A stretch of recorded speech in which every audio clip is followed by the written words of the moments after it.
Waalaikumsalam warahmatullahi wabarakatuh. Kami dari kelompok 3 yang beranggotakan Monica Fitri 3119-150 dan rekan saya Adi Nur Rahman 3119-147 membahas mengenai analisis dan perencanaan pekerjaan. Selanjutnya, Pak. Guys. Analisis pekerjaan ada beberapa pengertian dari beberapa ahli, yaitu yang pertama dari Sinambela 2016-28. Analisis pekerjaan adalah suatu aktivitas yang sistematis untuk menelaah suatu pekerjaan dengan menentukan tugas, kewajiban, dan tanggung jawab dari suatu pekerjaan pengetahuan, kemampuan dan keahlian yang dibutuhkan untuk melakukan pekerjaan dalam organisasi. Kemudian, menurut Nawawi tahun 2011 mendefinisikan bahwa analisis pekerjaan itu sebagai proses penghimpunan informasi mengenai sistem jabatan atau pekerjaan yang berguna untuk mewujudkan tujuan bisnis dari sebuah perusahaan itu. Dan menurut Sastro Hadiwiryo, analisis pekerjaan terdiri dari dua kata yang berarti analisis dan pekerjaan. Analisis merupakan aktivitas berpikir untuk menjabarkan pokok persoalan menjadi bagian, komponen, atau unsur serta kemungkinan keterkaitannya fungsinya. Sedangkan pekerjaan adalah sekumpulan tugas, tanggung jawab yang akan, sedang, dan telah dikerjakan oleh tenaga kerja dalam kurun waktu tertentu. Kemudian dengan demikian, analisis ini dapat diartikan sebagai suatu aktivitas untuk mengkaji, mempelajari, mengumpulkan, mencatat, dan menganalisis ruang lingkup suatu pekerjaan secara sistematis dan juga sistematik. Sehingga secara garis besarnya, analisis pekerjaan itu adalah suatu kegiatan yang menelaah dengan kegiatan sistematis dalam menelaah suatu pekerjaan dengan menentukan tugas, kewajiban, tanggung jawab dari suatu pekerjaan, kemampuan, keahlian yang dibutuhkan dalam suatu organisasi. Sehingga tugas-tugas serta kewajiban-kewajibannya memiliki porsinya masing-masing dalam setiap jabatan. Kemudian yang selanjutnya ialah pentingnya analisis pekerjaan. Kenapa analisis pekerjaan ini penting? Karena karena hal ini harus dilakukan dan diperlukan untuk bisa mengumpulkan informasi yang didapat sehingga menjadi dasar untuk menyesuaikan pekerjaan dengan pegawainya, mengetahui bagaimana beban kerjanya, kemudian apa yang akan dilakukan dari si pekerja, kemudian mengetahui kemampuan berbagai hambatan yang akan ditemui dari para pelaksana, dan untuk menjadi landasan juga dalam pelaksanaan keseluruhan kegiatan dalam manajemen SDM ini. Dan hal ini juga tentu sesuai dengan landasan utama kegiatan manajemen SDM yang meliputi mengevaluasi bagaimana tantangan lingkungan pekerjaan, kemudian menghindari persyaratan kerja yang tidak dibutuhkan.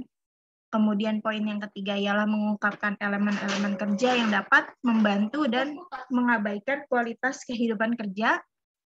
Dan selanjutnya merencanakan kebutuhan SDM-nya pada masa yang akan datangnya seperti apa. Terus mencocokkan pelamar kerjanya yang dibutuhkan sesuai dengan jabatan yang kosong. Kemudian menentukan pelatihan untuk pegawai baru dan pegawai yang sudah berpengalaman seperti apa, dan menentukan juga rencana-rencana untuk mengembangkan pegawai yang memiliki potensi atau biasanya jabatan promosi gitu ya, dan menentukan standar kerja yang realistis. Dan yang terakhir ialah memberikan kompensasi kepada pemegang jabatan secara adil. Kemudian landasan utama, oh ini udah yang tadi Pak.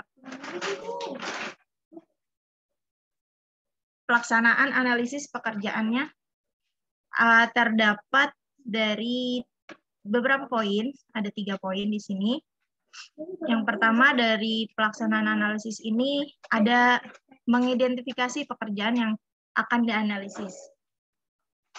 Seperti apa itu mengidentifikasinya? Seperti mencari tahu pekerjaan-pekerjaan yang ada dalam perusahaan itu, kemudian dalam perusahaan kecil, tentu saja hal ini tidak menjadi masalah, tetapi untuk perusahaan besar akan menjadi suatu hal yang sangat diperlukan untuk dilakukannya analisis ini. Yang kedua ialah menentukan teknik pengumpulan informasi. Terdapat beberapa poin nih. Yang pertama ada dari pertama membuat kuesioner, yaitu daftar pernyataan tentang susunan secara sistematis mengenai informasi yang dibutuhkan dari tugas, rincian tugas, tanggung jawab, kemudian karakteristik petugas yang dibutuhkan, kondisi kerjanya seperti apa, ciri kesehatannya bagaimana, kemudian keselamatan kerjanya apa, itu semuanya dijabarkan secara terperinci. Setelah itu dilakukannya interview, melakukan dialog secara langsung antara manajemen pegawai ini kepada aspek-aspek yang telah disebutkan tadi, yang dari beberapa poin kuesioner tadi. Dan yang ketiga bisa juga dilakukan dengan panel of expert, diskusi antara para ahli yang berkaitan dengan pekerjaannya dalam bidang hal ini. Kemudian employee logs atau catatan atau laporan dari petugas itu bagaimana untuk bisa mengetahui bagaimana keseharian yang sebetulnya. Karena tanpa kita tahu dari lingkungan-lingkungan yang bawah, maka hal itu bisa harus diperlukan juga gitu. Mohon maaf sebentar. Adi, maaf, bisa bantu diitin dulu, di. Tinggal yang C, di. Nanti dilanjutin lagi. Saya ada tahu. Bro Adi. Sudah gabung. Siap. Unmute lah. Ya. Halo teman-teman. Assalamualaikum warahmatullahi wabarakatuh. Waalaikumsalam warahmatullahi wabarakatuh. Ya, ketemu lagi dengan saya ya. Bro Adin Rahman. Asik. Semoga kalian semua sehat selalu ya. Dan selalu dalam lindungan Allah Subhanahu wa taala. Nah, tadi sudah dibahas oleh rekan kita masalah di sini tentang pelaksanaan analisis pekerjaan ya. Nah, masuk pada hal berikutnya, yakni menggunakan daftar pertanyaan atau kuesioner dalam pelaksanaan analisis pekerjaan, teman-teman. Ya, sebagaimana disinggung di atas tadi kita bahas bahwa penggunaan kuesioner ini itu merupakan teknik yang paling luas dipakai, ya kan? Kenapa? Karena dengan kuesioner itu lebih memungkinkan untuk menanyakan berbagai aspek yang lebih luas mengenai pekerjaan. Nah, pertanyaan selanjutnya, ya kan? Bagaimana kalau bentuk kuesioner yang digunakan? Apakah cukup dengan satu bentuk kuesioner atau beberapa pertanyaan? Nah, di sini penggunaan bentuk kuesioner dalam pengumpulan data itu berbeda antara perusahaan dan organisasi, teman-teman. Ya kan? Karena antara pekerjaan yang satu dengan pekerjaan yang lainnya. Tetapi untuk satu pekerjaan itu lebih baik digunakan satu bentuk kuesioner aja yang sama. Tapi sebagai contoh, ya kan, tabel yang ada di makalah teman-teman bisa dilihat masing-masing ya. Itu ada beberapa pertanyaan, ya kan, di mana pertanyaan tersebut menyangkut 4 hal, teman-teman, yaitu identitas jabatan seperti nama, jabatan, departemen, supervisor, dan tanggal, bulan, tahun, ya kan. Khusus mengenai tanggal, bulan, tahun ini informasi sangat penting untuk menunjukkan keadaan pada waktu tertentu, di mana yang keadaannya itu dapat berubah pada masa-masa mendatang, teman-teman. Terus yang kedua, menyangkut tugas-tugas yang dilakukan, wewenang, tanggung jawab, dan uraian singkat pekerjaan. Tuh, bentuk kuesionernya. Ada formatnya di makalah masing-masing ya, bisa dilihat masing-masing ya. Oke, nah lanjut berikutnya. Boleh digeser. Lanjut, boleh digeser lagi. Nah, di sini penggunaan informasi analisis pekerjaan, teman-teman. Ya kan, setelah informasi mengenai jabatan dikumpulin tadi kan kita udah pakai kuesioner dan lain sebagainya ya. Itu udah dapat semua informasinya, ya kan. Di sini ada 3 hal untuk penggunaan informasi tersebut. Ya, ada 3 hal masalah. Ya, betul 3 hal. 3 hal ini pertama, kalau udah dapat datanya, itu uraikan pekerjaannya. Job description. Asik. Di mana hal tersebut kan merupakan pernyataan tertulis yang menggambarkan tugas-tugas, wewenang, tanggung jawab, kondisi kerja, dan aspek lain dari sebuah pekerjaan yang biasanya itu ditulis dalam bentuk cerita. Tuh. Contoh, ada di table yang teman-teman telah baca makalahnya ya. Itu yang pertama. Yang kedua, pernyataan pekerjaan. Job specification. Gitu. Di mana hal ini menggambarkan persyaratan pegawai yang diinginkan untuk melaksanakan pekerjaan yang berhubungan dengan pendidikan, terus apa lagi? Keahlian, terus persyaratan mental serta fisik seperti yang ditunjukkan dalam contoh yang ada di makalah. Nah, lalu yang terakhir teman-teman, di sini ada standar untuk kerja, ya, atau job performance standar, yang mana merupakan hal ini adalah output. Output dari apa sih? Output dari segala kegiatan yang menjadi ukuran kinerja pegawai, teman-teman. Yang ada kalanya suatu pekerjaan tidak begitu jelas hasil kerjanya, ya kan? Seperti halnya pegawai administrasi, sehingga penilaian unjuk kerjanya itu mungkin diukur dari perilaku kerja yang dilakukan. Seperti apa? Contoh kehadirannya lah, atau hubungan dengan rekan kerjanya lah, dan sebagainya. Karena itu nggak kelihatan tuh performance-nya ya kan? Kalau administrasi dia kerjanya cuma ngitung-ngitung dan lain sebagainya. Makanya dilihat dari kehadiran, hubungan dengan rekan kerja dan sebagainya. Untuk tugas-tugas yang hasil kerjanya itu sangat jelas. Contoh, itu kan tadi administrasi kan belum jelas tuh hasilnya. Kalau yang hasil jelas, contoh kayak misalkan salesman jelas ya, karena dia market atau ada target yang harus dia capai. Yang menjual barang dengan dapat dilihat dari jumlah barang yang terjual gitu kan. Kayak sales gitu kan, dia per bulannya itu ada target teman-teman. Jadi kelihatan tuh, wah nih bagus nih kerjanya nih. Kalau capai target, wah berarti ini kerjanya bagus nih. Kalau nggak capai target, mungkin banyak pertanyaan. You ngapain aja sebulan? Dikasih waktu 26 hari atau 20, ada yang 5, ada yang 6 hari kan kantor kerjanya. Ya segitulah. Apain aja? 8 jam kerja, ngapain aja nih? Kan masa nggak ada hasilnya gitu kan? Mantan. Bukan mantan sih. Ya, seperti itu teman-teman. Itu diantara kerja yang jelas daripada hasilnya. Diantaranya salesman atau marketing lah. Udah tuh, ya kan? Setelah itu semua, kita masuk nih ke perancangan pekerjaan teman-teman.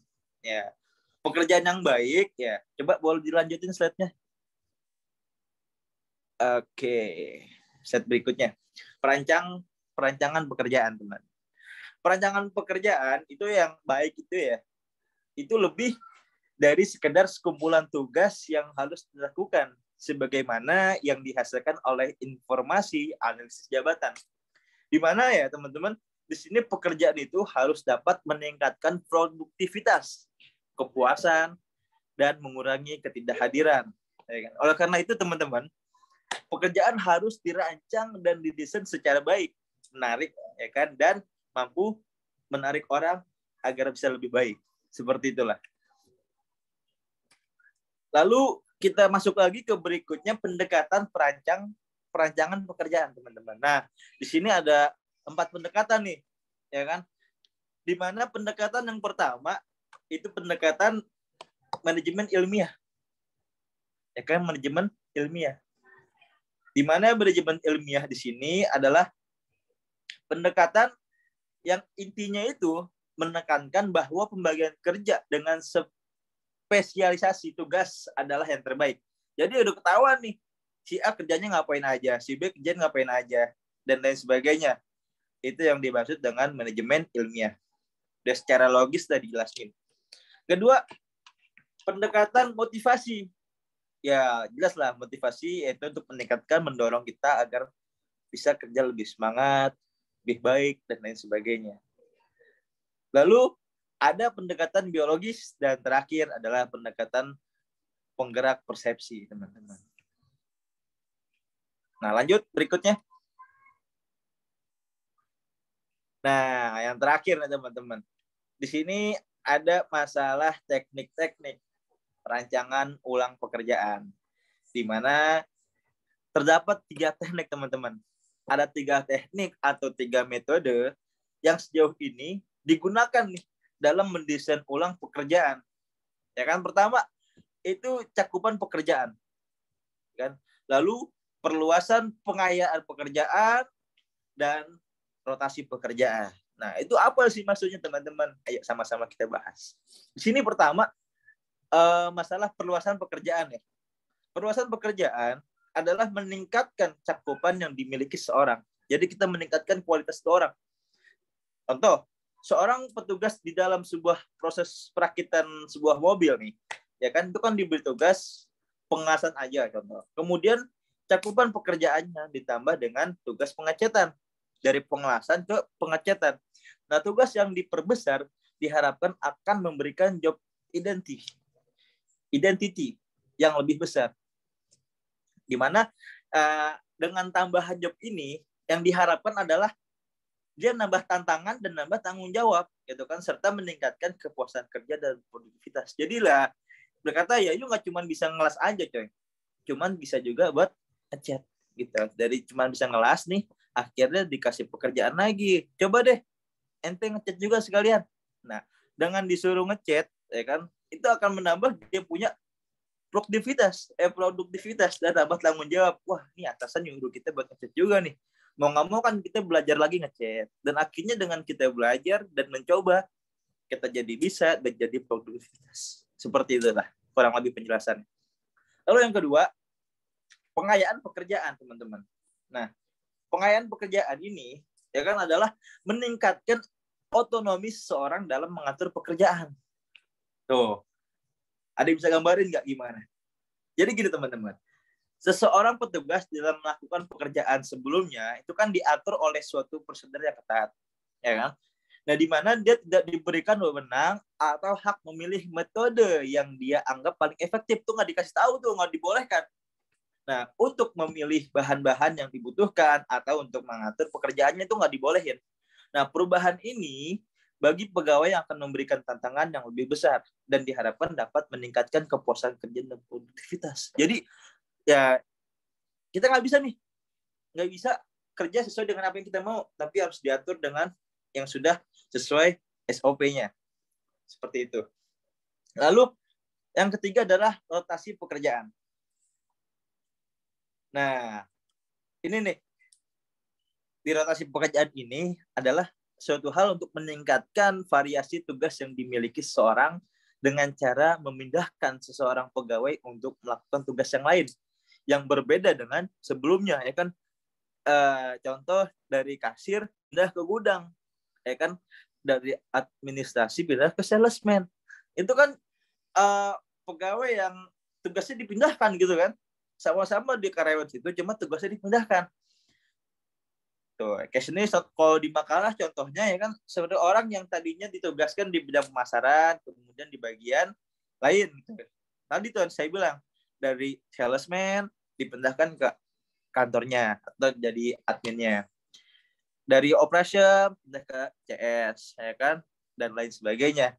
Kenapa hal itu dilakukan, teman-teman? Di sini karena rotasi pekerjaan itu mengharapkan, ya kan, memberikan tantangan baru untuk karyawan tersebut, ya kan, sehingga dapat meningkatkan kepuasan kerja dan keproduktivitasan.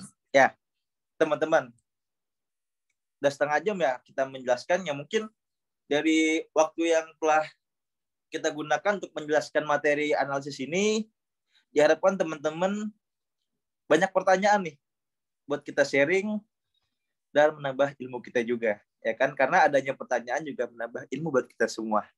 Begitu, teman-teman. Ya, silakan bagi teman-teman yang mempunyai pertanyaan, monggo dipertanyakan, atau yang mau nambahin silakan juga, yang mau sangkal pun saya persilakan, gitu. Silakan, teman-teman.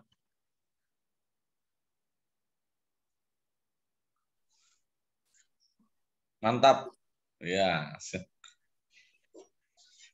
Rame juga nih Pak Adi nih. Ya, Iya, Pak. asik. Yang penting asik ya Pak Adi ya. Iya, Pak. Monggo Pak Salman, silakan. Kalau ada pertanyaan, silakan. Teman-teman gimana? Ada pertanyaan dari ungkapan di para pemakalah, penyampaian pemakalah tadi. Kalau ada pertanyaan silakan disampaikan dari teman-teman.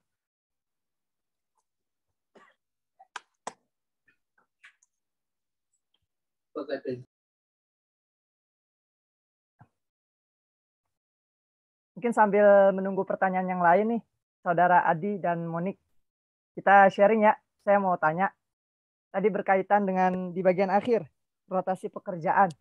Ya, gimana, Salman? Berkaitan dengan rotasi pekerjaan. Tadi, yang job. Itu. Nah, yang mau saya tanyakan,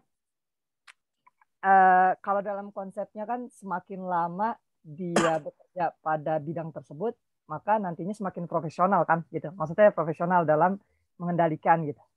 Yang tadinya sebagai orang luar yang memberikan pemasaran di luar, nah itu kan semakin lama pasti mereka semakin profesional gitu. Tapi kenapa betul. harus ada posisi yang dialihkan atau dipindahkan gitu? Tadi katanya atas dasar dengan motivasi biar menjadi tantangan juga gitu. Sedangkan kan kalau prinsip utamanya kan kalau semakin lama mereka di bidang itu atau di posisi itu kan nantinya semakin profesional gitu. Oke. Bisa disampaikan. Yang kedua, tadi berkaitan dengan adanya analisis. Soalnya beranak nih kayaknya. Ya, silakan. Silakan. Pertanyaan teman-teman yang lain, ya. Tadi adanya analisis. Lanjut kedua gimana?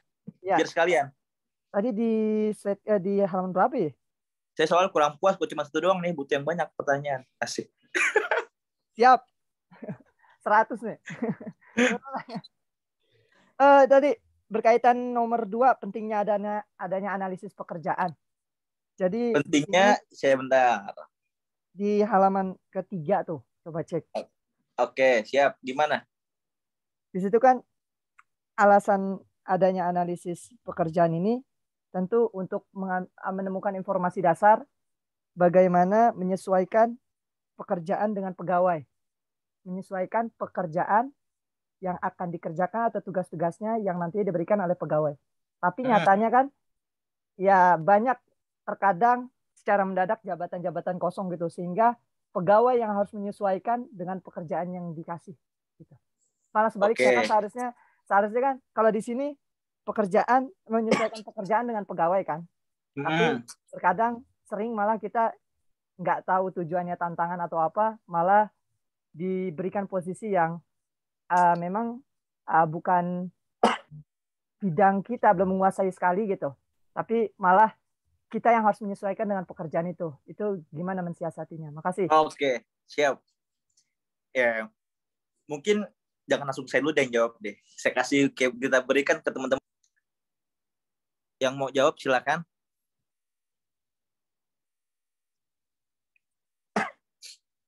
Ya, kalau nggak ada, saya aja deh yang jawab deh kalau nggak ada yang bisa jawab. Jadi gini, Bung Salman. Ya, kita jawab dari atas dulu deh, dari materi yang atas ya kan. Di sini pentingnya analisis pekerjaan. Kenapa sih kok banyak contoh dari perusahaan atau sekolah dan lain sebagainya, kita diberikan pekerjaan di sini seharusnya kan menyocokkan dengan karyawan, ya kan? Tapi malah kebalikannya nih, karyawan yang menyocokkan pekerjaan tersebut. Nah, kalau menurut saya ini gini loh. Mungkin di sini kan, contoh kita ngelamar pekerjaan. Di sini kan ini sebuah perusahaan sedang membutuhkan. Nah, itu seharusnya si karyawan yang ingin masuk, dia yang menyocokkan, wah kira-kira ini cocok lah nih. Saya bisa gak nih? Gitu kan.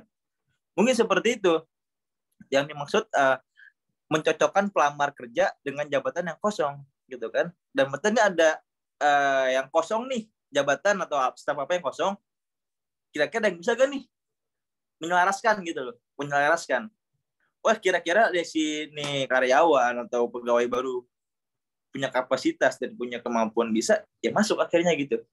Jadi sebenarnya bukan, kalau kata saya sih bukan perusahaan ngikutin ini karyawan nih, bukan ngikutin orangnya nih, tapi ya karyawannya ngikutin aturan perusahaan gitu kan. Makanya sini mencocokkan pelamar dengan jabatan yang kosong. Jadi nggak semata-mata wah orang masuk nih, cuman manajer masih ada, ganti manajer, ya nggak bisa, karena manajer masih ada orangnya. Mungkin di masalah salesman-nya masih kosong, masuk ke salesman, dan kita lah di situ mencocokkan diri gitu kan, bahasanya seperti itu, Salman. Nah, setelah menyocokkan diri nih, udah lama di salesman ya kan, udah bertahun-tahun di salesman, bisa nyambung nih jawaban yang berikutnya nih, soal yang pertama tadi. Udah lama di salesman ya kan, bukan berarti dengan semakin lama di salesman dia semakin profesional, bukan. Oh no, ya kan, mungkin salesman gaji cuma UMR 4,9 atau 4,5 lah. Nah, makanya sama perusahaan dinaikin lagi, coba deh dari salesman naik deh ke SPV atau ke head gitu kan, dengan tantangan yang baru, dengan tanggung jawab yang baru, dengan target yang baru, bisa nggak? Ya kan, dengan tujuan sebagai tantangan dan tanggung jawab, sehingga itu karyawan bisa menjadi produktivitas gitu kan. Dikasih di rotasi dari salesman naik ke SPV. Bukan berarti di salesman ditaruh aja, kesian, gajinya nggak naik-naik gitu loh, dia jadi nggak produktivitas. Itu masalah pekerjaan. Di masalah guru pun juga sama, sekolahan. Kalau gurunya guru wali kelas aja kan, kalau udah bertahun-tahun nih, 10 tahun 20 tahun jadi wali kelas aja kan kesian. Makanya karena itu orang lama ya kan, udah bertahun-tahun bahkan berpuluh tahun, memang bagus profesional, cuman alangkah baiknya dirotasi. Dalam artian dari kepala sekolah naik nih, dari wali kelas naik nih ke Kepse. Mungkin seperti itu sih yang bisa digambarkan, Salman. Barangkali teman-teman ada yang mau tambahin, silakan. Izin menambahkan boleh? Wah, silakan. Berkaitan dengan rotasi ya.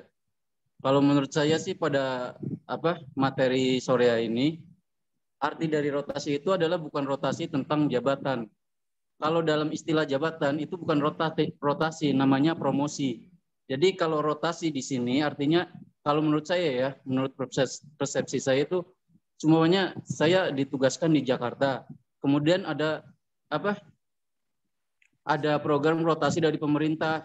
Kita ditugaskan di daerah yang lain di selain Jakarta gitu. Jadi sebenarnya kalau menurut saya persepsi rotasi di sini mungkin lebih condong kepada rotasi penempatan di daerah mana kita ditempatkan, kemudian dari pemerintah ada program rotasi, kita dipindahkan ke daerah lain. Sedangkan berkaitan dengan jabatan, itu lebih tepatnya mungkin kalau menurut saya itu bagian dari promosi.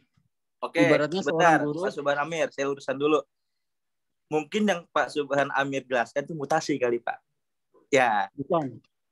Kalau mutasi nih Pak, ya saya jelaskan dulu. Rotasi adalah perpindahan jabatan seorang karyawan secara vertikal. Ya, secara vertikal yang dilakukan di tempat yang sama. Itu namanya rotasi. Tapi kalau mutasi biasanya dilakukan pada unit yang berbeda. Ya kan, ke tempat untuk jenjang karir gitu. Misalkan dari Jakarta nih, ya kan dipindahkan ke tempat yang sama, pindah ke Batam dan lain sebagainya, itu namanya mutasi. Tapi kalau yang tadi Bapak jelaskan itu adalah mutasi. Gitu. Itu yang saya paham.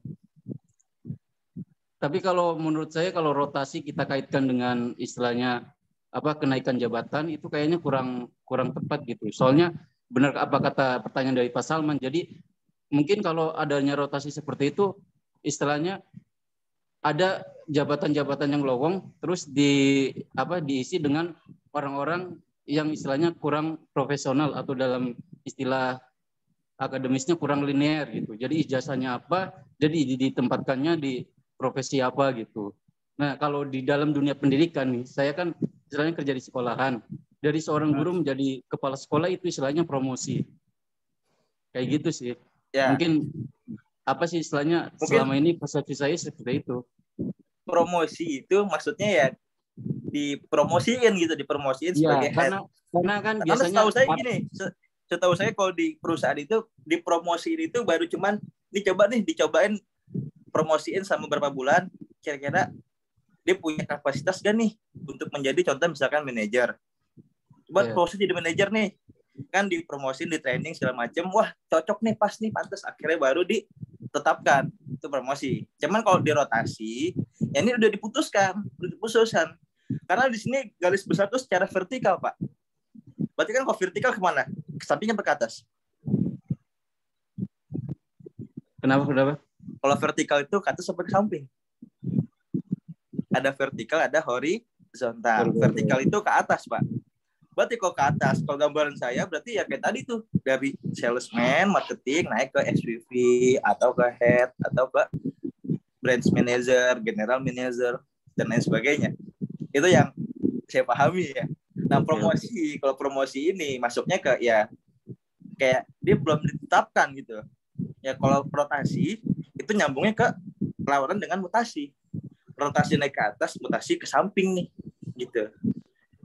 Dari Jakarta dimutasi ke Batam. Itu yang saya tahu ya, saya paham sama saya di dunia pekerjaan seperti itu, Pak. Atau teman-teman yang lebih pengalaman lagi nih, punya gambaran, boleh silakan ditambahkan. Oke. Mungkin beda di persepsi aja sih mungkin. Oke, siap. Makasih Saudara Subhan Amir, Saudara Adi Nur Rahman. Jangan makasih aja, man. Paham gak nih? Jangan sampai saya jelasin panjang lebar, itu makasih dong, nggak paham. Kalau emang kurang pas, kurang itu, coba silakan. Siap. Makasihnya udah tersirat itu. Oh, oke. Berarti udah paham ya? Insya Allah. Alhamdulillah. Saya ngikuti, kalau untuk di makalah kan, itu tadi sesuai yang disampaikan oleh Saudara Adi. Jadi masih manut di situ. Ya. Mungkin dari teman-teman yang lain nih. Oh ya, ada pertanyaan Saudara Adi. Ya, gimana? Dan Saudari Monica Fitri. Monica Fitri kalau mau menambahkan silakan ya. Kalau bisa sambilan. Saya mau bertanya berkaitan dengan uraian pekerjaan. Bagaimana jika seorang tersebut di dalam perusahaan itu tidak dijelaskan job description-nya? Atau dengan kata lain, kita diharuskan bisa mengerjakan banyak hal. Nah, dalam hal ini, apakah orang tersebut boleh melakukan komplain terhadap atasan atau memang hal tersebut itu belumlah terjadi? Nggak begitu, Saudara. Mantap. Makanya coba gini. Ya kan, sebelum ente kerja nih, negosiasi dulu gajinya berapa gitu kan. Pak, saya kerjanya apa dulu nih? Pasti kan biasanya kalau HRD itu mau gaji berapa gitu kan. Mau naik karir apa mau naik gaji ya kan. Milih gaji apa karir gitu kan biasanya ya. Mungkin yang udah kerja seperti itu ditawarkannya. Ya kita lihat dulu nih, job desk-nya apa nih? Kira-kira job desk-nya segini, umumnya segini, ya kan kira-kira cocok. Ya, setahu saya itu udah ada tantangan kontrak di awalnya. Seperti itu. Ya mungkin kalau emang kalian nih yang lebih banyak disuruh oleh atasan, ya mungkin salah satunya plus. Ya kan? Kalian itu dekat dengan atasan. Satu. Karena kalian dekat, makanya kalian yang sering disuruh, ya kan? Benar nggak? Makanya jangan terlalu dekat dengan atasan, biar nggak sering disuruh-suruh. Canda. Itu yang pertama. Ya karena kalian dekat, jadi mungkin kalian dipercaya dengan atasan. Nah, dengan kalian dekat dengan atasan, mungkin ya kan posisi Anda di situ aman. Dalam artian, ya ketika ada yang musik atau guncang-guncang, ya karena ente dekat dengan atasan, sering disuruh-suruh, sering mengerjakan banyak hal, karena keahlian dan kebiasaan yang ente punya, maka di situ posisi ente aman. Ya kan? Untuk di PHK, kasarnya gitu kan, dikeluarkan, dimutasi, itu Anda lebih aman, karena Anda dipertahankan. Kenapa dipertahankan? Karena banyak disuruh-suruh. Beda halnya kalau semua pekerjaan dilakukan oleh Anda sendiri. Itu menurut saya nggak masuk. Nggak ada yang seperti itu. Misalkan kayak contoh, di sini saya mencontohkan yang di makalah aja ya, yang gampangan tuh sebuah pekerjaan membuat meja. Buat meja nih. Ya nggak mungkin dong, satu tukang itu mengerjakan semuanya. Dari dia masarin, dari dia yang ngerjain, dari dia yang motong-motongin, terus dia yang bawa juga, ya nggak mungkin, ya kan? Ya kau tahu gitu, ya ngapain gue kerja, gue bikinnya sendiri, gue jualin sendiri, kan begitu. Itu pasti ada tim marketingnya yang telah pilasan sebelum-sebelumnya nih. Dalam perusahaan tuh harus ada beberapa dimensi yang tercukupi, kayak atasannya, yang memanagenya, promosinya, dan lain sebagainya yang telah dijelaskan pada pertemuan sebelum-sebelumnya gitu kan. Makanya di sini tuh ada job desk masing-masing, teman-teman. Ya kalau tadi yang disampaikan oleh Ayu Widianingrum, mungkin itu pekerjaan-pekerjaan yang sifatnya ya bukan masuk ke sifat yang pekerjaan inti nih, pekerjaan inti di situ. Ya mungkin seandainya pekerjaan inti yang dikerjakan oleh Mbak Ayu, itu mungkin Anda dipercaya oleh atasan. Kan ketika Anda dipercaya, ya percayalah, di situ Anda aman. Mungkin itu yang saya bisa sampaikan sih. Barangkali Mbak Monik punya tambahan lain, silakan. Atau teman-teman yang lain sebagainya, boleh dipaparkan. Kayaknya Monik mau bersuap dulu tuh. Ada yang mau disampaikan, Monik? Nambahin sedikit aja. Kalau apa-apa. dalam hal ini, dalam kaitannya job desk ini, pasti akan bisa terjadi sih kalau hal ini dalam lingkupnya masih kecil sih, yuk. Jadi kalau itu masih perusahaan yang merintis sih, pasti akan terjadi kalau hal-hal kayak gini ya. Kalau mau kayak gitu, paling sabar-sabarin sama cari pengganti yang baik sih, penggantinya yang lebih baik. Karena pasti kalau perusahaan besar itu kan punya standarisasi. Karena tadi yang udah ada analisis-analisis itu, pasti dia udah tepat gitu loh. Kalau dia jadi sales ya akan jadi sales, kemudian supervisor ya supervisor, pasti nggak akan megang yang lain gitu. Tapi kalau dalam lingkupannya kecil, dia masih perusahaan yang kecil, pasti itu semua dikerjain sih. Mau nggak mau ya udah tahan-tahanin atau nggak keluar gitu sih yuk. Monik Ya bertanggung makanya apa kerja lagi? itu ya itu naik gue gajinya Mbak Ayu. Pak, nih saya mohon maaf nih Pak ya kan saya kerjaan saya banyak nih Pak. Kok gaji saya nggak nambah-nambah Pak? Gitu aja. Gak apa-apa. Ya apa namanya? Saya juga punya cita begitu Mbak Ayu. Dulu saya di kantor tuh seperti itu. Di mana ya teman-teman saya nih dia kurang update masalah teknologi gitu kan, dari mulai ngetik, ngeprint, terus kirim memo, bikin email ya kan, Outlook dan sebagainya, mereka nggak paham. Nah atasan saya pun belum begitu paham gitu kan, cuma sekedar bisa aja. Cuman berhubung dia ngeliat saya bisa nih, wah nih si Adi bisa nih gini-gini, akhirnya saya yang ngerjain lah. Itu kan teman-teman saya ya ketika data ingin masuk, ya saya juga yang ngerjain. Itu masuk ke job saya? Ya nggak masuk. Cuman karena mungkin ngelihatnya yang saya pikir ya, ngelihatnya karena atasan saya ngeliatnya saya bisa, saya disuruh biar lebih cepat pekerjaannya teman-teman saya dan sebagainya. Mungkin seperti itu sih gambarannya, Bayu. Dan untuk masalah emang begitunya ya menurut saya sih baik lagi ke perusahaan masing-masing. Apakah itu perusahaan menerapkan analisis pekerjaan yang kita pelajari ya kan, atau sekedar jalan aja gitu kan. Karena nggak semua perusahaan dan nggak semua pekerjaan dia mengikuti dari manajemen sumber daya manusia. Ada yang stonong boy, ada yang cowboy, ada yang struktur dan lain sebagainya. Ya, seperti itu Mbak Ayu. Gimana? Siap, makasih banyak jawabannya. Sudah cukup jelas. Oke, terima kasih Mbak Ayu Widianingrum atas pertanyaannya. Teman-teman, gimana nih? Ada yang masih mau bertanya? Waktu sudah menunjukkan pukul 16.57. Karena ada kelompok berikutnya. Atau sudah paham semua?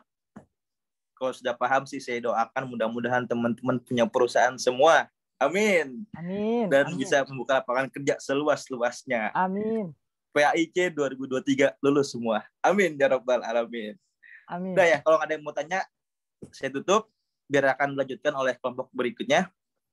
Ya, saya Din Rahman dan rekan saya Monika Safitri. Mohon maaf apabila ada salah-salah baik dari perkataan, perbuatan, tingkah laku dan lain sebagainya. Maaf yang sebesar-besarnya. Terima kasih atas perhatiannya. Wallahu muwaffiq ila aqwamit thoriq. Wassalamualaikum warahmatullahi wabarakatuh. Waalaikumsalam warahmatullahi wabarakatuh. Monika Safitri. Nama baru, Wadi. Man.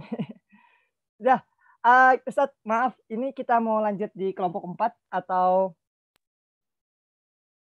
cukup Ustaz? Iya, hari ini sehari kan targetnya 2 kelompok ya. Yes, Ya. Tadi pada seru tadi ngobrolnya. Ya. Paling tidak sudah akrab dengan istilah-istilah SDM. Rotasi, mutasi, kinerja, potensi. Itu bisa jadi variabel skripsi. Ya. Ingat ya, pengaruh mutasi dan rotasi terhadap kinerja. Kan gitu.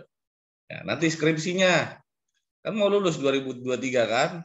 Iya, sudah dipikir variabelnya tuh, ya. Ya, pengaruh tadi apa namanya job specification terhadap kinerja. Itu banyak variabel tuh tadi Kang Adi, ya.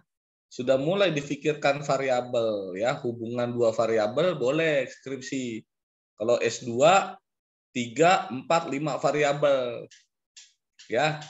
Jadi itu tinggal diteliti saja buat kuesionernya nanti ya. Jadi pasti akan ada. Kayak tadi kan, wah kalau dirotasi kinerjanya akan turun, dimutasi akan turun. Nah, kita buktikan benar nggak turun. Nah, gitu. Ya. Sehingga kita sebagai seorang intelektual bisa menjawab sebuah permasalahan atau fenomena dengan tatanan ilmiah ya. Oke. Ya, very good. Nanti saya ulas di akhir ya. Ini bagus analisis pekerjaan ya. Dan paling tidak sudah memikirkan skripsi. Kalau skripsinya SDM tapi ya. Ya, tapi ini kelihatan Pak Salman ini gaya-gaya guru semua nih ya. Jadi komunikasinya bagus sekali ya. Oke, nggak apa-apa Kak Salman. Kita lanjut next grup, silakan. Siap, Ustaz. Silakan next group dari saudara Abdul Moish dan kawannya. Ya, assalamualaikum warahmatullahi wabarakatuh. Waalaikumsalam warahmatullahi wabarakatuh. Pak Kiai, ya silakan. Bismillahirrahmanirrahim. Alhamdulillahirabbil alamin. Allahumma shalli wa sallim ala Mustafa Sayyidina Muhammad wa ala alihi washabbihi ajma'in. Amma ba'du. Pak dosen, Pak Rahmat Hidayat yang kami hormati dan kami taati, serta teman-teman sekalian seperjuangan yang saya junjung tinggi karena saling berkontribusi ya. Ini kami dari kelompok 4 ya. Saya sendiri Abdul Muiz dan pendamping saya Nisa Nur Aulia Rahmat. Adakah beliau pendamping saya itu? Mbak Nisa, halo. Apa belum menunjukkan hidungnya? Ya, di sini kami kelompok 4 akan presentasi tentang manajemen SDM, tentang masalah penarikan atau rekrutmen, seleksi, orientasi, dan penempatan pegawai. Ini sebenarnya apa ya, tahapan-tahapan seorang karyawan untuk masuk di dunia usaha, di perusahaan maksudnya.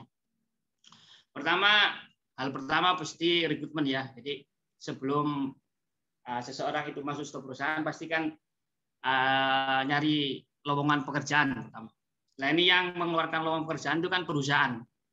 Nah, perusahaan dalam rangka rekrutmen atau mencari karyawan ini langkah-langkah yang bagus bagaimana? Itu pertama rekrutmen.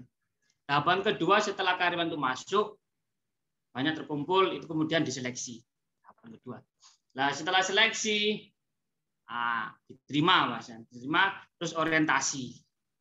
Orientasi itulah pengenalan diri si siapa itu calon karyawan, bukan calon sudah jadi karyawan, dikenalkan dengan sesama karyawannya, dengan tempat pekerjaannya dan sebagainya. Setelah itu penempatan karyawan. Jadi setelah dia jadi karyawan ditempatkan di mana? Itu adalah tahapan-tahapan kita dalam suatu perusahaan.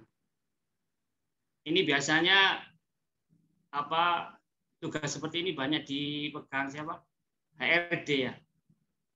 HRD itu apa bahasa Inggrisnya itu? Ya pokoknya yang bertanggung jawab tentang SDM, sumber daya manusia. HRD, Human Research Development. Ya, Human Resource Development. Kalau dulu itu bukan HRD, dulu itu zaman saya itu personalia. Terus ada nama ganti lagi sekarang HRD. Terus Pertama kita sekarang yang kita bahas adalah rekrutmen, tentang bagaimana kita menarik satu karyawan dan bagaimana prosesnya. Sebelum kita ke situ, kita pahami dulu pengertian rekrutmen. Rekrutmen adalah proses atau pemikatan para calon karyawan yang mampu untuk melamar sebagai karyawan. Ini rekrutmen. Terus dalam rekrutmen perusahaan ini supaya lancar gitu ya, perusahaan harus memperhatikan hal-hal yang menghambat. Artinya biar rekrutmen ini lancar dan sukses, pertama salah satunya dalam proses perekrutan karyawan ini jangan terlalu rumit. Jangan terlalu, contohnya begini, karyawan harus datang pakai baju putih, celana hitam yang ada sakunya depan dan belakangnya harus ada sakunya juga, pada sebagainya. Kan terlalu rumit, terlalu detail dan terlalu rumit dan tidak membantu. Dan nggak boleh terlalu rumit, pokoknya proses dibuat semudah mungkin. Dan karyawan itu juga mengaku berarti ini, tapi juga jangan terlalu jangan terlalu gampang, dianggap nanti perusahaan ini tidak profesional. Ya bikinlah aturan-aturan yang tidak mempermudah juga tidak memperrumit. Terus setelah karyawan ya, biasanya kalau udah ada karyawan itu kan karyawan banyak ya. Nah, bagaimana kita menilainya? Salah satunya adalah saat proses perekrutan, perusahaan menentukan secara spesifik standar penilaiannya. Itu begini, minimal di sini lulusan S1, jadi kan gampang, langsung yang tidak S1 undur diri, gitu kan. Terus, atau juga ini memang dibutuhkan, ini perusahaan besar ya, pendataan yang terlalu sulit. Nah ini biasanya yang pendaftar banyak. Katakanlah ini kita membuka peluang dibutuhkan 10 karyawan tapi yang daftar 1.000 dengan seleksi demikian. Nah, ternyata dalam 1.000. Bagaimana kita mengakalnya supaya kita gampang untuk mengelola? Gampang, kita menggunakan software ya, software untuk pemilah-pemilah. Contoh kita golongkan yang S1 seret, yang umur sekian seret. Jadi nanti gampang kita memilahnya. Nanti akan tersaring dengan sendirinya. Kita menggunakan bantuan ya kayak Excel lah ya, bisa sangat membantu. Terus itu salah satu tahapan dalam rekrutmen yang harus kita perhatikan. Terus setelah karyawan ini diterima, bukan diterima ya, maksudnya lolos interview, lulus secara data, makanya kan ada panggilan. Nah, setelah itu ada panggilan. Nah, setelah panggilan ini yang dinamakan masuk seleksi. Saudara A mendapat panggilan untuk interview. Terus seleksi itu apa? Seleksi itu yang milih. Seleksi adalah suatu proses di mana memilih orang atau orang yang terbaik dari golongan-golongan pelamar itu. Nah, kita seleksi. Kita seleksi mana yang terbaik gitu ya. Terbaik sesuai dengan apa yang dibutuhkan oleh perusahaan. Contoh, bagaimana kita menentukan seleksi? Contohnya ya ini S1, ini yang S1 pun harus diseleksi lagi. Oh ini S1 ternyata PAI. Oh yang kita bukukan S1 jurusan ekonomi, berarti otomatis nanti S1 yang jurusan PAI yang minggir karena yang dibutuhkan kan S1 ekonomi. Terus setelah karyawan masuk seleksi, ya, itu saya udah Mbak Nisa udah muncul belum, Mbak Nisa? Mbak Nisa. Neng Nisa, tolong dampingi AA dong. Mbak Nisa. Nisa Nur Aulia, halo, cek, Oke. cek sound. Belum ada tanggapan. Dalam seleksi ini kita kan harus juga menentukan menentukan pegawai yang kita butuhkan. Bagaimana kita mengetahui pegawai itu juga kan. Terus kita harus mengumpulkan informasi, mengamati, mewawancari karyawan yang berada dalam posisi pekerjaan tertentu. atau kita istilah interview ya, interview bagaimana karyawan itu menjelaskan suatu hal yang spesifik. Nanti kelihatan, oh ini karyawan berpendidikan, ini karyawan berpengalaman, itu kelihatan nanti dari kita kumpulkan informasi dari interview dan kelihatan dari wawancara. Terus setelah seleksi kita melakukan apa? Orientasi ya. Orientasi. Bentar.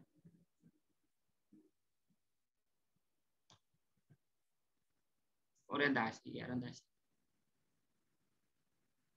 Nah.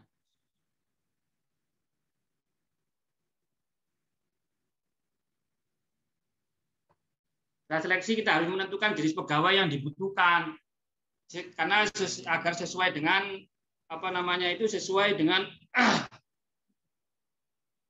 apa yang dibutuhkan perusahaan.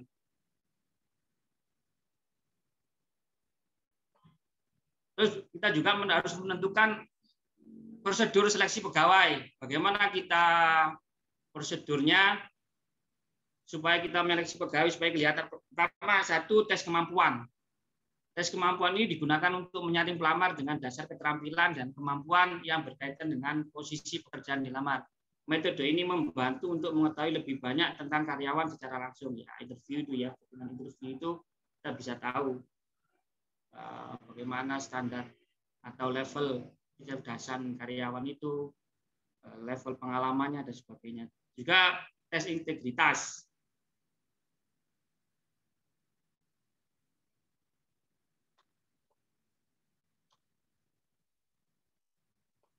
Tes integritas juga ada tes pengetahuan tentang pekerjaan. Kamu mau di sini mau jadi apa? Oh, saya lupa seberapa tahu contoh kayak di saya tentang umroh haji. Oh, saya mau menjadi Pak melamar jadi apa? Kalau umroh haji jadi guide umroh haji. Oh iya, kamu tahu tentang umroh haji?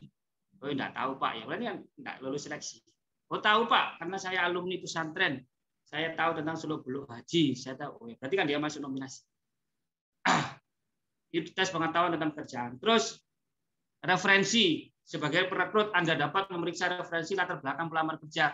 Pada saat pelamar melakukan pekerjaan, maka pelamar dapat menyatakan referensi dari tempat dia kerja sebelumnya. Kita tanya, kamu dulu bekerja di mana? Nah, kerja dulu di sana Pak. Dulu kerja di perusahaan itu kerja apa? Ini sebagai ukuran juga. Kenapa kamu kok keluar dari sana? Kan sebagai sumber informasi juga nanti menentukan karyawan ini diterima apa enggak. Kan kadang-kadang ada pertanyaan, saya dari perusahaan sana keluar Pak. Loh, kenapa kalau keluar dikeluarkan apa keluar sendiri? Kan ini jadi ukuran. Pasti ada apa-apa kok karyawan dikeluarkan, kan pasti ada apa-apa. Ini juga jadi ukuran. Terus wawancara, jelas ya kita soal wawancara. Wawancara. Terus juga kita tes kemampuan berdasarkan situasi. Tes ini berupa simulasi kepada pelamar untuk peran tertentu dalam suatu pekerjaan berdasarkan situasi tertentu. Contoh, melakukan negosiasi dengan customer. Bagaimana kamu orang ini nggak ingin umroh katakan. Coba kamu rayu agar dia bisa umroh, gimana caranya? Jadi kita tahu skillnya itu gimana. Itu cara tes kemampuan berdasarkan situasi. Terus setelah itu katakan sudah diterima ya. Jadi setelah masuk seleksi dia lolos. Oh masuk. Tahapan selanjutnya adalah orientasi. Orientasi itu apa? Menurut Pak Haidari Nawawi dalam bukunya, orientasi adalah usaha membantu para pekerja untuk mengenali secara baik dan mampu beradaptasi dengan situasi dan lingkungan dalam suatu perusahaan. Jadi setelah dia lulus seleksi, dia diterima, kita kenalkan. Ini loh tempat kerja kamu. Ini loh teman-teman kamu. Nanti hal-hal apa yang harus kamu lakukan. Jadi orientasi. Tujuannya apa orientasi? Ya supaya tahu. Tujuannya adalah mengenali perusahaan, organisasinya begini. Terus menyampaikan kebijakan. Kalau di sini masuknya jam 8 pulang jam sekian, hal yang tidak diperbolehkan, tidak boleh merokok di dalam ruangan dan sebagainya. Atau katakanlah misal di kantor-kantor tertentu, di sini harus sholat berjamaah, atau kalau datang harus sholat duha. Ada sebagian perusahaan yang menerapkan sistem seperti itu. Jadi harus dikenalkan. Supaya apa? Supaya dia tahu, supaya tidak melanggar. Dia dikatakan melanggar kalau dia sudah tahu. Kalau dia tidak tahu, tidak dikenalkan, terus dia melanggar, berarti bukan melanggar. Jadi masa orientasi dia harus dikenalkan dengan betul dengan perusahaan-perusahaan, dengan segala sesuatu yang berhubungan perusahaan tadi. Terus setelah orientasi, penempatan pegawai, kan sudah diterima, sudah dikenalkan dengan lingkungan kerja. Sekarang penempatan pegawai. Jadi penempatan pegawai ini istilahnya kalau bahasa Indonesia apa? The right place, apa itu? The right man in the right place. The right place ya itu. Kalau bahasa Arabnya itu yang kenal biasanya itu apa? Idza wusidal amru li ghairi ahli fantadiris. Jadi ada suatu pekerjaan kok tidak dilakukan ahlinya. Oh, iya. Saat itu bukan diartikan kiamat, tapi ya rusak kabeh. Suatu pekerjaan yang tidak dilakukan oleh ahlinya, rusak kabeh wis. Jadi katakanlah di sini tempat saya katakanlah urusan umroh haji, yang datang dijadikan manajer umroh haji orang yang basicnya tidak pesantren, ini kan bulat kan. Jadi harus sesuai. Orang yang ekonomi ya duduk di tempat ekonomi taruh di sales ya agak ribet, atau orang yang jurusnya marketing taruh di ekonomi ya ribet juga. Makanya the right man and the right place. Idza wusidal amru li ghairi ahli fantadirim sa'ah. Itu ya secara singkat dari kelompok kami, kelompok 4. Mungkin ada yang mau menanggapi atau mau sharing, mau musyawarah, monggo silakan. Sebelumnya ada tambahan kah dari saudari Nisa? Halo Nisa. Maksudnya udah ada dari tadi. Dari tadi ada.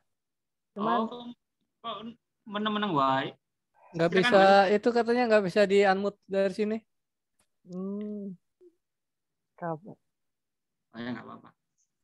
Coba dibantu host kali.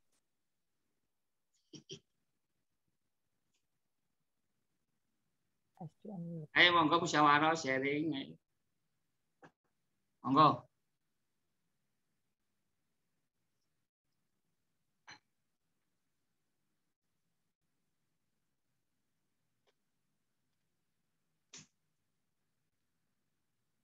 Coba. Oh itu Nisa sekarang co-host. Mbak Nisa. Sekedar sepatah dua kata Mbak Nisa, monggo. Halo saudari Nisa Nur Aulia, sudah bisa? Saya udah jadiin CO host tuh. Mudah-mudahan bisa.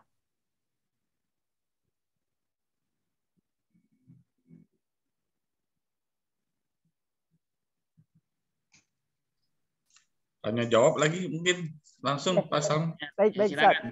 Dari teman-teman, tadi dari Kultum Pemakalah kelompok 4.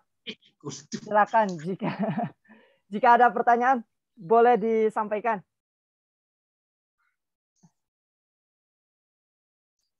Mari. Zahra tuh ini nih, mau nanya nih Zahra. Di-unmute boleh.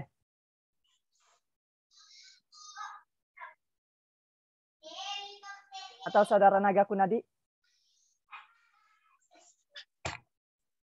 Belum.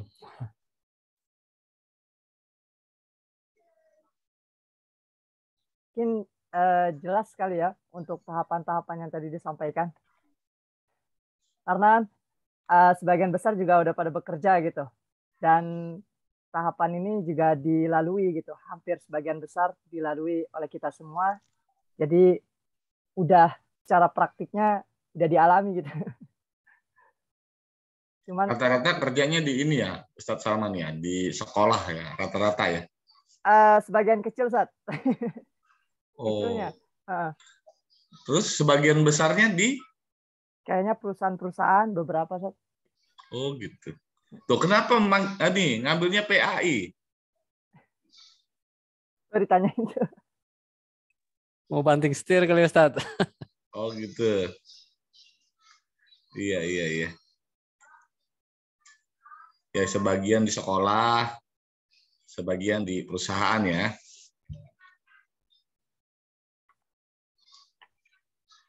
Mungkin sambil menunggu pertanyaan, mungkin ada penyampaian dari Antum, Ustaz. Jadi lebih mengembangkan pengetahuan kita gitu.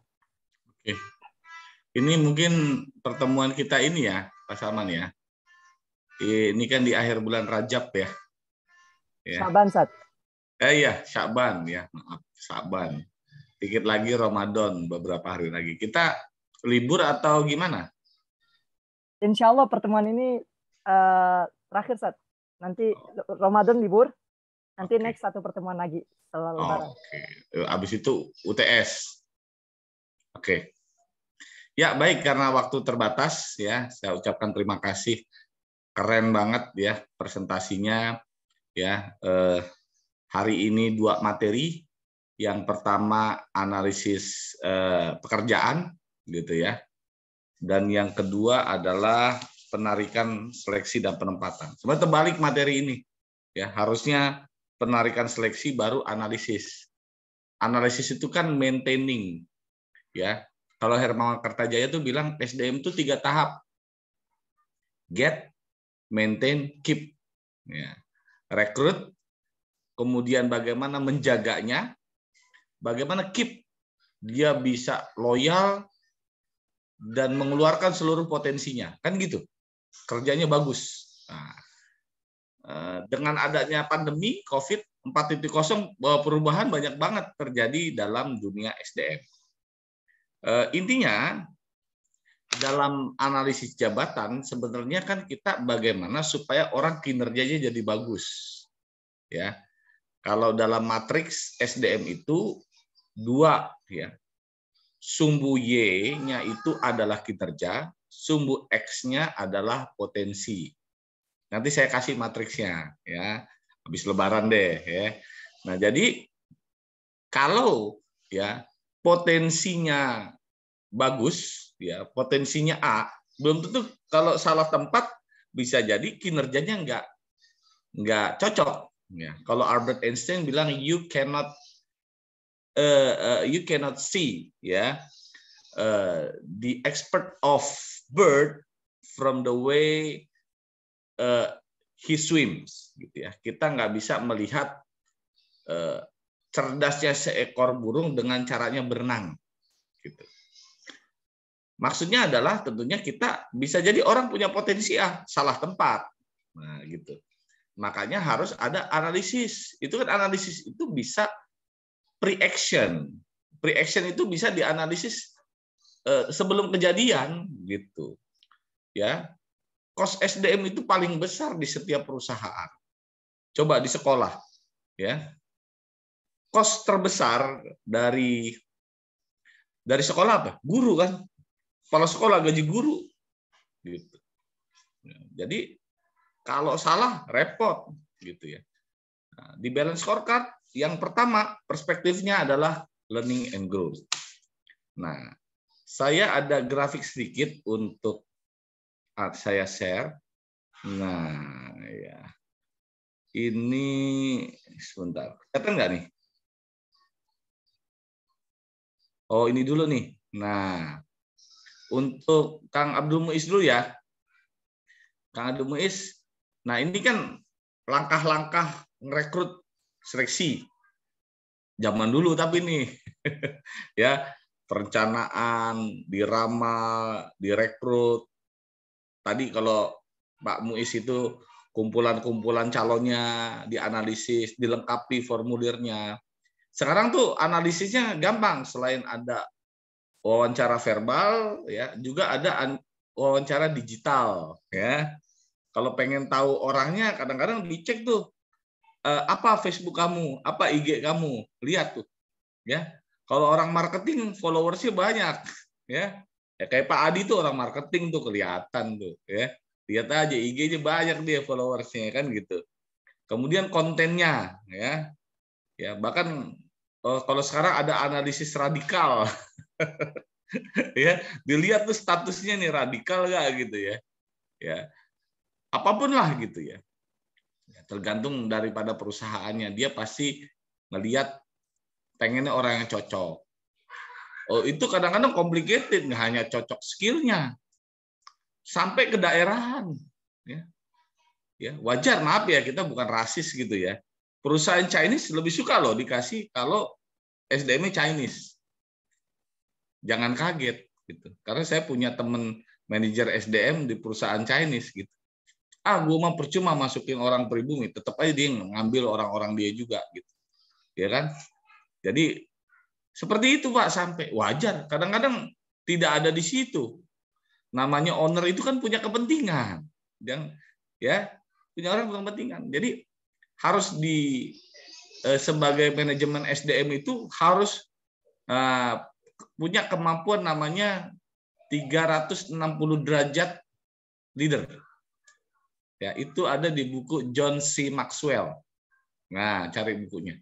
Saya kemarin ceramah tentang bedah buku John C. Maxwell tentang 360 derajat. Ya. Jadi kalau kita jadi karyawan itu kita harus memposisikan sebagai sebuah sistem. Kalau saya pebisnis, from A sampai Z saya kerjain. Tapi kalau Anda intrapreneur masuk, nggak bisa. Nggak cocok saya. Kalau nggak saya keluar ya, itu pasti orang keluar mulu, orang nggak cocok di sana di sini. Kalau kita kerja di tempat orang, kita harus bisa manajer 360 derajat. Harus ke top, peer to peer, ya, dan down ke bawah. Nah, itu 360 derajat. Oke. Jadi saya kasih strategi kalau mau naik gaji biasanya itu yang menentukan sebuah perusahaan maju justru itu struktur menengah di tengah-tengah. Tapi dia harus bisa ke bawah, bisa peer to peer. Nah, peer to peer itu antar departemen dan bisa top. Nanti bolehlah saya share tuh slide saya kemarin. Ya, itu cukup menarik. Jadi prosesnya sesuai dengan pemegang saham, gitu. Sekolah juga gitu. Sekolah NU senangnya NU, percaya sama saya. Ditanya, kamu NU Muhammadiyah? Ditanya, wajar karena memang induknya. Dan itu terjadi di perusahaan juga gitu tadi. Ada yang rasis, ada yang segala macam, ada yang memang benar-benar saya pengen profesional, yang penting naik kinerja. Ada itu. Tapi berapa persen yang kayak begitu? Ya, jadi kita harus bisa analisis ini. Jadi prosesnya itu 3 ya tadi, get, maintain, keep, nyaring, tes dan seterusnya. Sampai nanti kalau benar berhasil, bagus diukur kinerjanya, dia bisa berkembang. Ini sebentar. Nah, ini tadi Kang Adi, Coach Adi ya, manggilnya Coach Adi nih. Dan tadi saya habis ngobrol sama Coach Adi. Adi sayur mirip kayak Coach Adi ya? Adi sayur. Adi sayur kemarin. Oh, beda lagi. Coach Adi nih hebat ya. Oke, jadi 2 nih. Kalau kita lihat, memang ada job specification, ada job description, gitu ya. Tadi ada tuh macam-macam tuh tadi, bagus. Itu memperpanjang hasanah kita, ya. Dengan berbagai macam istilah-istilah tersebut. Tadi intinya adalah kita punya analisis job yang sesuai dengan pribadi orang tersebut. Itu. Ya, jangan sampai salah tempat. Nah, kalau just job description itu kaitannya dengan task, ya, tugas, responsibility, and duties. Jadi yang sifatnya rigid, ya, yang dibutuhkan karyawan lebih cenderung outer, ya, lo mau jurusan apa, pokoknya kerjaan lo ini, gitu, ya.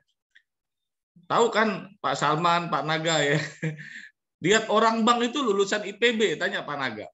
Ya, IPB kan institut apa Pak Naga? IPB. Kalau yang umum kan Pertanian Bogor. Nah, plesetannya apa? Belum pernah dengar. IPB itu plesetannya institut fleksibel banget. Ya lihat aja, di bank itu rata-rata orang IPB. Ya, saya teman saya di BSM, di BSI, IPB semua. Tapi bagus nggak kerja di bank? Bagus, ya kan? Ya, bisa jadi nggak ada yang lulus buku itu, tapi dengan IPB orang kerjanya bagus gitu. Kenapa? Karena ada job specification. Dia analisisnya pinter, kan dia orang eksak, ya. Dia punya ini, dia punya knowledge, punya skill, abilities. Kadang-kadang apa yang dipelajari di universitas, ya, itu berbeda dengan apa yang ada di perusahaan. Coba perhatikan, Mandiri punya universitas ya, Bang Mandiri? Punya. Telkom punya. Pertamina punya. Dia akan lebih cenderung mengambil di universitas dia karena dia sudah adaptasi kurikulumnya, diadaptasikan dengan kebutuhan dia. Kenapa STAN bikin? Departemen Keuangan bikin STAN kan? Halo? Iya kan? Karena memang dibuat untuk kebutuhan itu. Depkes bikin juga kebutuhan itu. Ini membuktikan ada gap. Ada gap yang tinggi antara universitas. Dan universitas itu nggak menjawab kebutuhan perusahaan. Akhirnya perusahaan lakukan diklat. Jadi orang-orang IPB itu didiklatin lagi. Namanya bahannya udah bagus, otaknya udah pada encer, 3 bulan juga udah cepet dia, ya bagus gitu. Makanya juga belum tentu S1 juga. Ini kita juga kritik buat kita ya.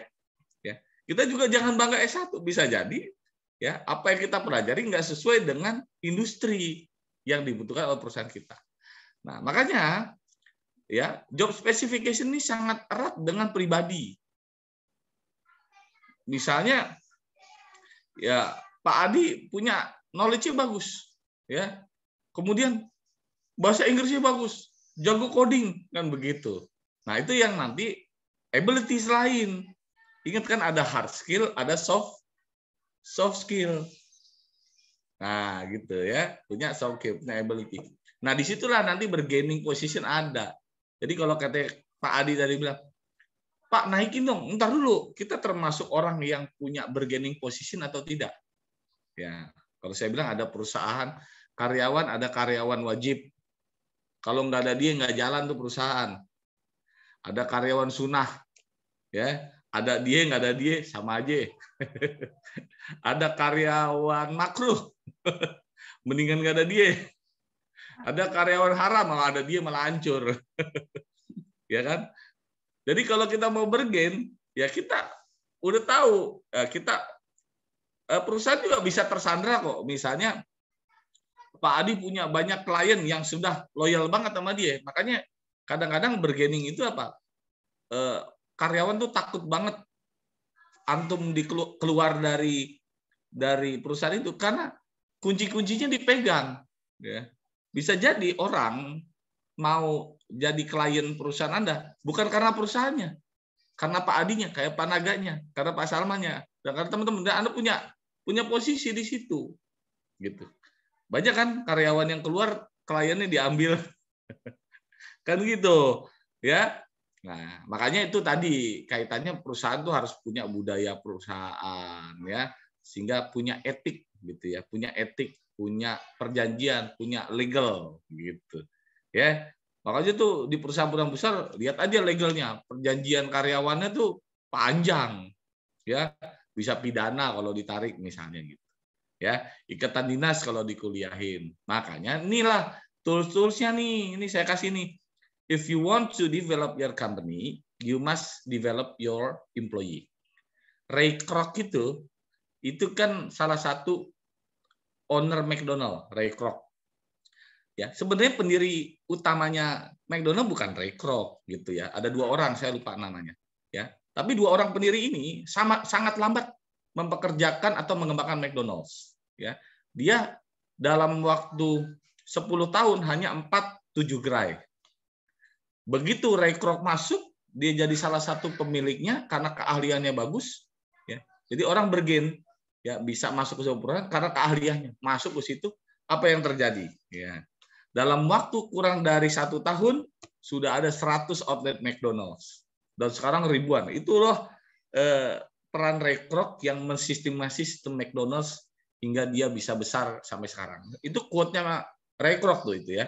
If you are able to develop your company, you must develop your employee. Atau dibalik. If you develop your employee, your company will be developed as well. Ya, jadi seperti itu. Nah, tools-nya ini, the first human resources planning. Nah, ini yang nanti kita bahas nih. Ini banyak nanti dibahas bab 2-nya. Ini makanya ini tools ini. Jadi kalau manajer SDM harus punya alat. Ya. Kamu mancing, ya alatnya pancingan, pelet, ya kan? Jengkok, ya kan? Sama kopi. Kamu ke hutan, ya Anda butuh belati, butuh ransel, butuh tenda. Itu kamu jadi manajer SDM. Nah, ini toolsnya. Ya, Anda jadi kuli bangunan, tukang las, kan harus ada alatnya. The first human resources planning. Kedua sistem rekrutmen tadi itu. Rekrutmen sistemnya beda-beda, ya. Ada cara merekrut, ada yang senangnya banyak, ya 100, wah ya 200 ya. Langsung tuh cuman banyaknya doang dapat SDM-nya jelek-jelek ya. Ada cuman 2, 3 tapi langsung dapat yang keren. Ada lagi yang headhunter. Headhunter tuh udah cari yang langsung jadi, yang kerja di tempat orang, serupa, bagus, kalau perlu saingan, dia gajinya berapa? Kita tawarin 2 kali lipat. Nah, itu headhunter. Ya. Nah, mudah-mudahan Anda dikejar headhunter ya. Sayang aja belum ada yang ngejar. Headhunter tuh dikejar headhunter, Anda seneng tuh. Ya, kayak pemain bola ya, kalau udah rebutan kan supply demand. Ya, Ronaldo bisa banyak nilai transfernya. Begitu juga. Oke, saya pindah. Oke, 2 kali lipat, 3 kali lipat, itu bisa terjadi. Kenapa? Karena ada sesuatu yang dibutuhkan oleh perusahaan itu, ya dari diri Anda. Dan dia nggak punya. Anda harus simpen tuh, ya. Makanya kemarin saya cerita tentang teman saya, ya, yang rebutan Bank Danamon, Bank NISP, Pak. Ya, mau ditarik, gue ditarik mat, gila. Ya, artinya dia bergen 250 juta. Nah, 300, 3,5. Wah, keren. Ya, Pak. Gaji 3,5 juta, Pak, per bulan. Ya, akhirnya dia pindah, ditambah rumah 1. Wah, keren. Tapi untung nggak, Bang? 3,5 juta kecil buat bank. Kenapa? He got a system dengan merekrut orang tersebut. Jadi skill ini luar biasa. Sistem rekrutmen, kemudian sistem seleksi. Nah, ini sistem training ini penting. Ini Bapak Ibu sekalian, ini perhatikan nih yang saya kasih ini bisa dasar membuat skripsi. Nih, pengaruh seleksi terhadap kinerja guru. Pengaruh training dan development terhadap kinerja, terhadap kepuasan. Oh. Pada kepuasan guru di SD. Oh. Kan? Pengaruh performance appraisal. Apa performance appraisal? Penilaian kerja. Nah, performance appraisal. Nah, nanti kita bahas. Pengaruh kompensasi, compensation. Nah, ini harus tahu nih, nanti kita bahas. Nanti ada grup yang khusus jelasin gaji. Pak, gaji pokok. Pak, gaji tambahan. Pak, BPJS. Pak. Nah, itu gimana? Ya. Apakah kompensasi itu selalu uang? Ntar dulu. Ya, dikuliahin, kesempatan keluar negeri. Nah, itu kompensasi. Ya. Ya, kemudian liburnya ditambah, sekarang tambah WFH. Ya, Pak, saya kok nggak dapat WFH? Bisa jadi yang di atas itu WFH-nya banyak. Saya kasih tahu, ya, karena ada orang-orang yang memang kerja WFH, ada orang yang nggak bisa bekerja harus WFO, gitu, ya kan? Dan sekarang saya juga udah menerapkan WFH, WFO biasa saja sekarang. Kenapa? Bahkan bisa mereduce cost. Listriknya kurang, ya, ruangan bisa saya kurangin, ya. Tadinya saya sekian ruko, ya saya kurangin 1 ruko, lumayan dapat 3 miliar kan gitu, ya. Tapi kinerjanya bisa bagus. Jadi saya jual ruko saya 1 nggak ada masalah, gitu. Karena memang orang sudah terbiasa dengan WFH, gitu. Dan it's okay. Terus juga safety and health, bagaimana sistem asuransi kesehatan. Nah, ini penting, ini dibutuhkan pengaruh sistem kesehatan, health, termasuk juga environment. Nah, berikutnya adalah employee and labor relations. Nah, ini bagaimana membangun kedekatan. Nah, reciprocate, ya, itu digunakan juga dalam istilah culture code. Ya, nanti saya tanya culture code itu apa? Salah satu itu kemarin saya baca buku Daniel Coyle. Nah, tentang culture code, bagaimana membentuk sebuah budaya kerja. Sehingga apa? Ada hubungan bagus. Karena orang sekarang bekerja gak hanya pengen dapat duit, tapi juga dia merasa dihargai, senang. Bagaimana membentuk itu? Ada 3 bagian nanti saya ajar ya. Saya sebutin dulu ya. Pertama safety, and then vulnerability, empathize, dan terakhir building purpose. Nah, itu 3 itu hasil temuan dari Daniel Coyle. Dan bagaimana employee dan labor relationship itu dibuat. Makanya butuh arisan, ya, family gathering, raker keluar kota, ya, ini diadakan. Ini tools juga, ya. Kemudian juga legal consideration. Nah, ini aspek legal hukumnya, sehingga orang nggak sembarangan mencuri, sembarangan keluar, ya, baru sebentar keluar gitu ya, muntaber, ya, tahu muntaber nggak? Ya, mundur tanpa berita, ya. Nah, kemudian job analysis. Nah, ini dia. Job analysis itu unik. Ingat ya, bahwa job analysis itu nggak baku. Ya. Pemasaran, ya masarin, nyebarin brosur sampai bilang. Sekarang pemasaran itu nggak hanya jualan, presentasi, ya. Dia juga Pak konsultasi, building awareness gitu ya, training, ya. Kayak kemarin ceritanya Zappos itu, ya, perusahaan sepatu ternama ketika terjadi pandemi, ya. What happened? Penjualan stuck, ya. Dia nggak memecat seluruh karyawannya, semua tetap dipekerjakan. Tugasnya apa? Ya, seluruh CS-nya, customer service-nya, suruh melayani klien-klien. Ya, jadi klien yang nggak ada hubungan dengan sepatu nggak apa-apa, gitu ya. Apa yang terjadi? Ya, klien-klien itu pada senang curhat, ya. Ada yang curhat, ada yang nyari barang, ada yang apa, dilayani dengan luar biasa. Bahkan kalau nyari barang dicariin, tujuannya hanya membantu saja, gitu. Luar biasa ya, ya. Dia back to pelayanan, services. Bagaimana bisa menjawab kebutuhan konsumen. Apa yang terjadi? Setelah itu, ya, justru penjualan Zappos kembali tinggi. Kenapa? Karena ada engagement. Jadi ada 2, ada customer engagement, ada employee engagement. Engage itu kayak tunangan, engage. Nah, gitu. Tahu nggak hasil survei yang terjadi? Ya, ternyata hasil survei, ya, 64% karyawan di perusahaan-perusahaan itu 64% nggak engage. Dia berpikir pengen mundur. Dia berpikir ini batu loncatan saja. Ya, jadi hanya sedikit loh yang engage, gitu ya.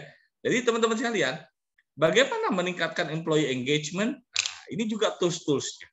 Sehingga Pak, karyawan keluar potensi dirinya. Karyawan akan mengeluarkan seluruh kemampuannya, ya, dan cenderungnya akan terjadi harmonisasi di perusahaan dan kinerja perusahaan secara umum menjadi kuat, gitu. Jadi ini kan Salman, pengantar dari saya. Itu nanti saya share, boleh tadi udah di screenshot mudah-mudahan. Itu tools, ya. Tolong itu intinya dari SDM. Itu udah saya kasih variabel tuh buat skripsi, ya. Jadi tinggal Anda kaitkan dengan skripsi Anda, gitu, ya. Mau 2 variabel, mau kuantitatif, mau kualitatif, ya. Kalau saya nguji S2 itu ya kuantitatif terus.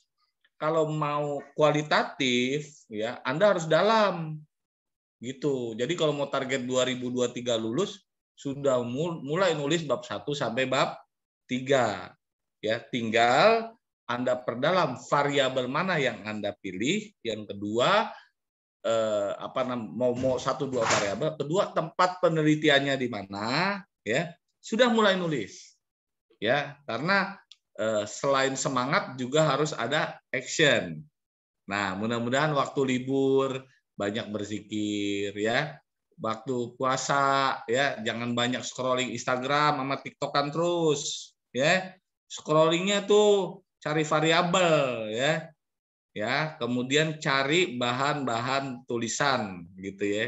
2023 tuh nggak lama tuh, cepet ya. Ini kan 2022, ya kan? 2023 nanti biar wisuda bareng-bareng, nggak pengen apa ya wisuda di Sudirman, ya. Saya datang ntar nih, ya. Wisuda di Sudirman, keren wisudanya loh, WJ, ya. Oke, mudah-mudahan itu Kak Salman. Saya mohon maaf kalau salah-salah KT ya. Kita mau Lebaran, mohon maaf lahir batin. Sampai ketemu habis Lebaran bulan Syawal. Silakan Kak Salman.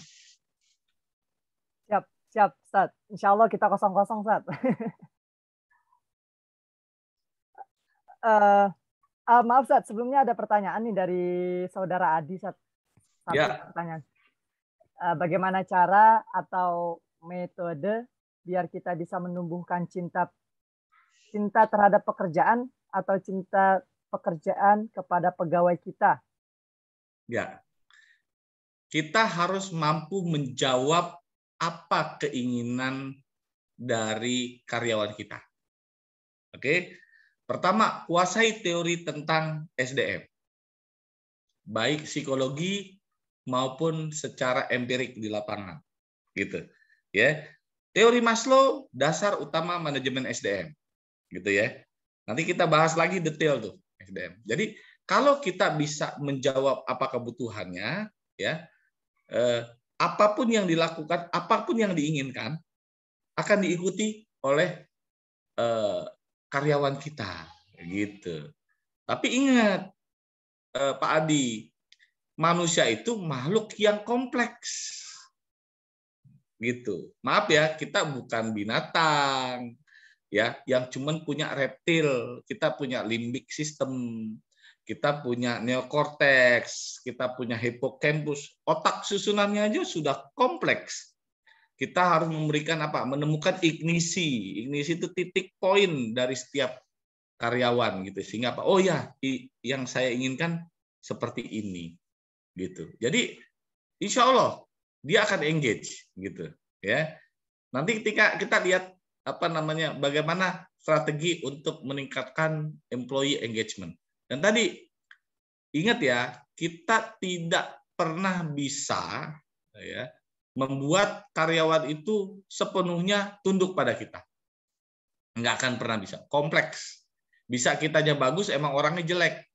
Makanya saya kasih matriks. Ada Deadwood. Deadwood itu gini, Pak.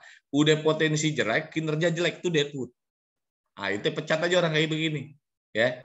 Tapi ada orang potensi tinggi, kinerja jelek. Ada nggak? Pinter, S3, tapi jelek. Kerjanya bikin kacau, berantem mulu. Ya. Pokoknya ngeselin, tapi pinter. Ya, ini ada strateginya.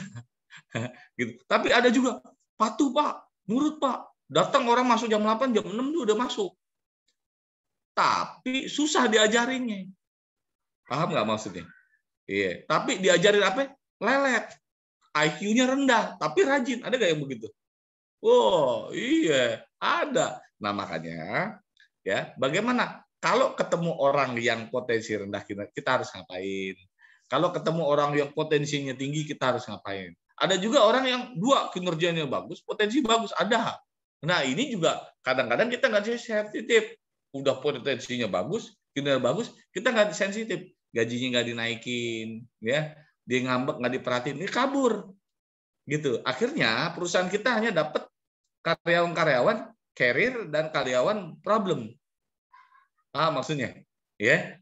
Jadi yang bagus harus kita apain, yang problem harus kita apain. Nah, sehingga nanti kita punya tahu kinerja itu, ya.